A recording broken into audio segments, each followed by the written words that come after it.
Good evening. It is again that time for storytelling. Tonight I've chosen The Complete Adventures of Curious George, and this is a pretty thick book, and it's heavy, so I will only be reading just a little bit of it. Just a nice little ASMR, soft-spoken bedtime story. All right. Let's see how this goes.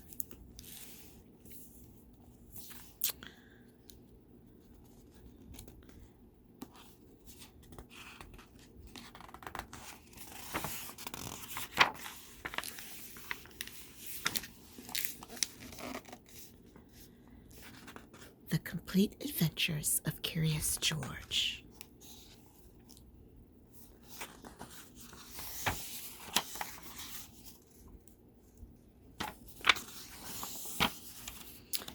Very long introduction. I should have done this. Curious George. This is George. He lived in Africa. He was a good little monkey and always very curious.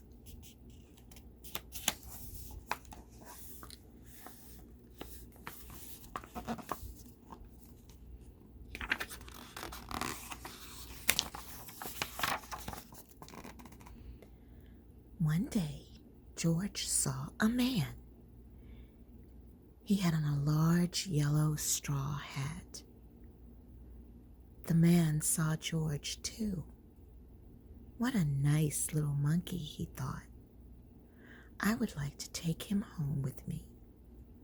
He put his hat on the ground, and of course, George was curious.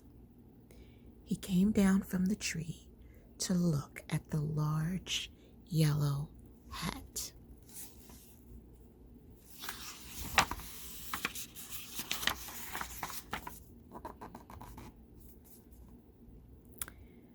The hat had been on the man's head. George thought it would be nice to have it on his own head. So he picked it up and he put it on.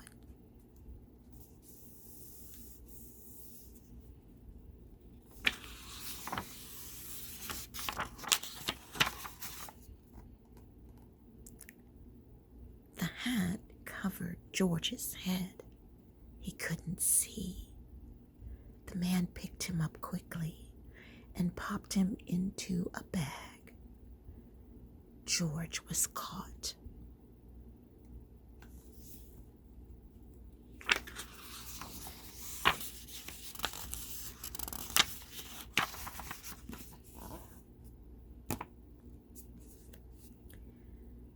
The man with the big yellow hat put George into a little boat, and a sailor rowed them both across the water to a big ship.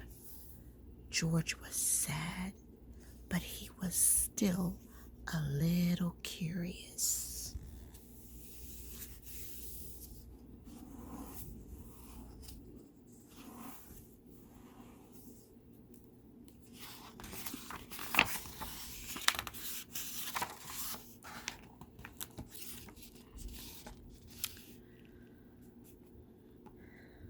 On the big ship,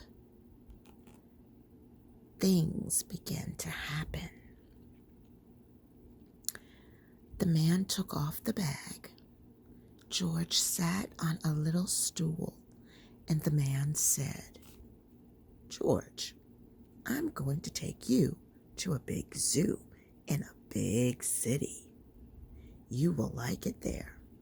Now run along and play, but don't get into trouble." George promised to be good, but it is easy for little monkeys to forget.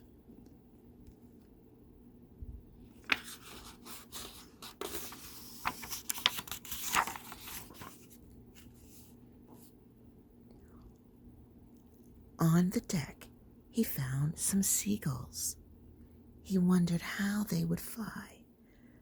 How could they fly? He was very curious. Finally, he had to try.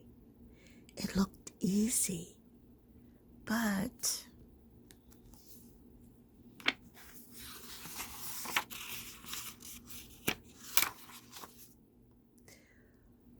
oh, what happened? First this, and then this?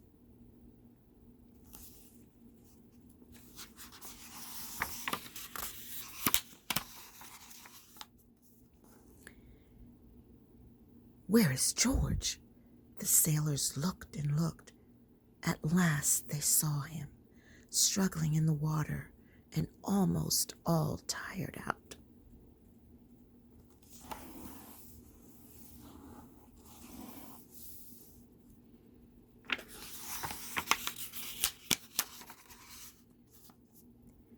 "Man overboard," the sailors cried.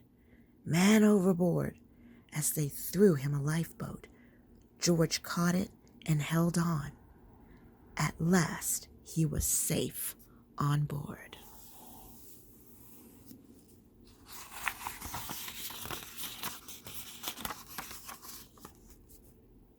After that, George was more careful to be a good monkey, until at last the long trip was over.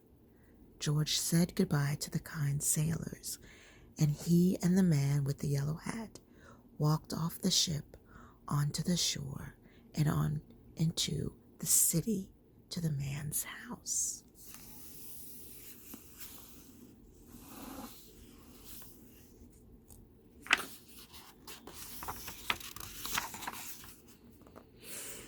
After a good meal and a good pipe, George felt very tired.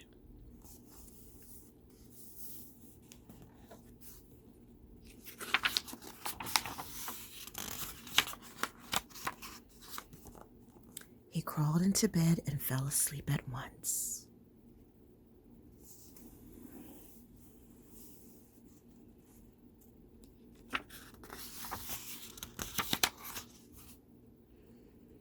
The next morning, the man telephoned the zoo.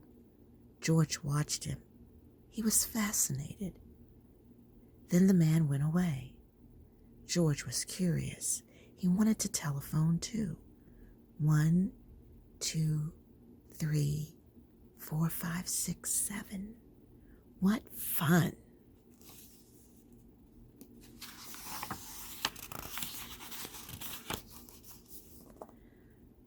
Ding-a-ling-ling, George had telephoned the fire station.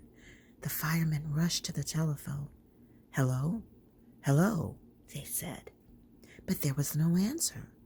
Then they looked for the signal on the big map that showed where the telephone call had come from.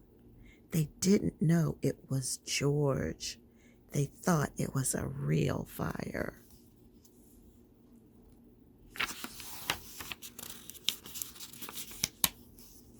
"Hurry, hurry, hurry!" The firemen jumped onto the fire engines and onto the hook and ladders. Ding dong, ding dong. Everyone out of the way. Hurry, hurry.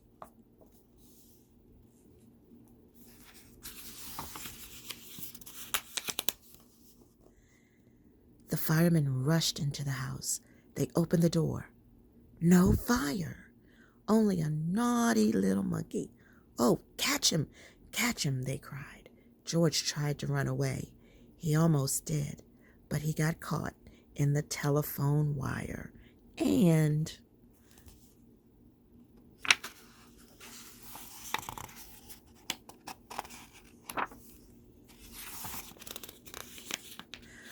a thin fireman caught one arm of a fat fireman caught the other.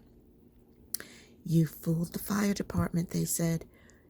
We will have to shut you up where you can do any more harm.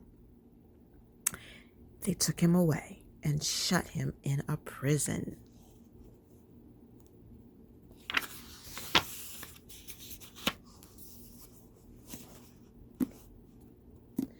George wanted to get out. He climbed up the window to try the bars, but just then the watchman came in, and he got on the wooden bed to catch George. But he was too big and too heavy. The bed tipped up, the watchman fell over, and quick as lightning, George ran through the open door.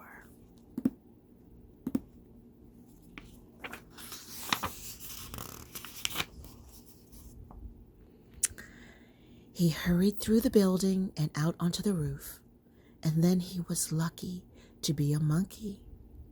Out he walked onto the telephone wires quickly and quietly. Over the guard's head, George walked away. He was free.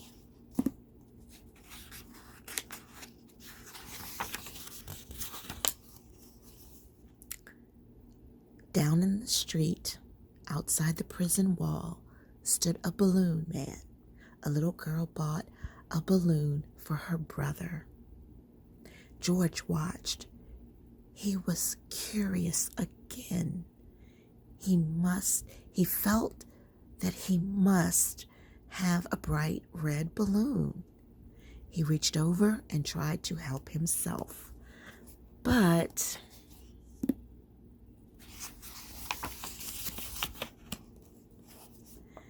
instead of one balloon, the whole bunch broke loose, and in an instant, the wind whisked them all away, and with them went George, holding tight with both hands.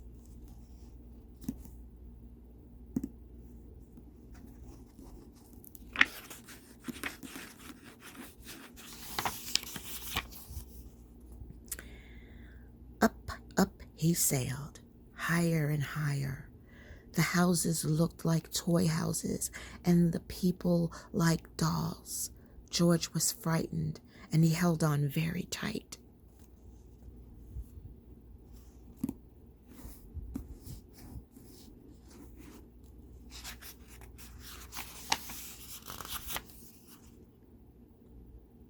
At first, the wind blew in great gusts.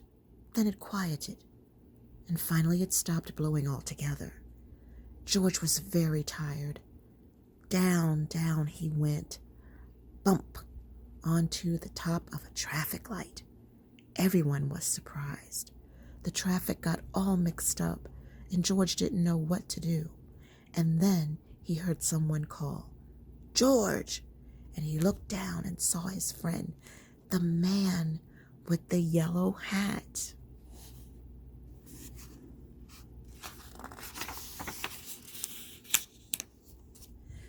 George was very happy. The man was happy too. George slid down the post, and the man with the big yellow hat put him under his arm.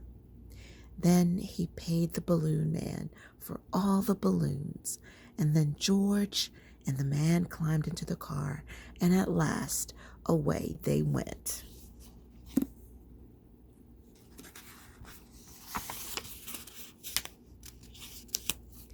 To the zoo. What a nice place for George to live.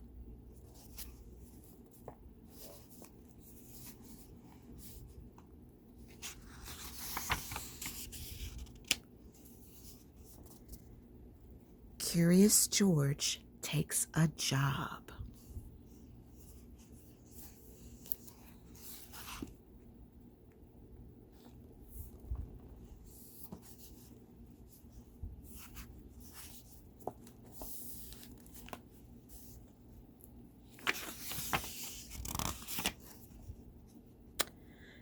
This is George. He lived in the zoo.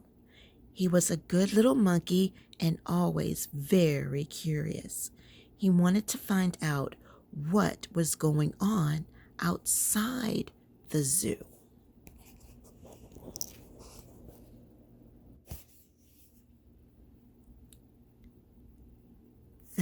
is a story for another time. And we will find out what adventures George will get himself into, trying to find out what is going on outside of the zoo.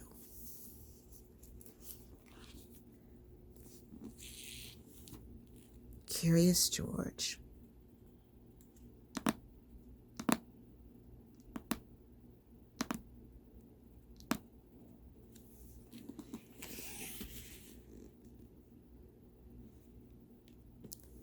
Curious George takes a job.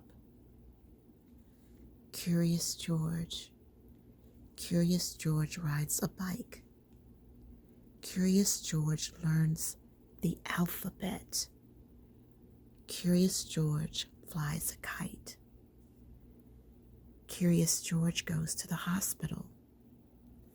Curious George gets a medal.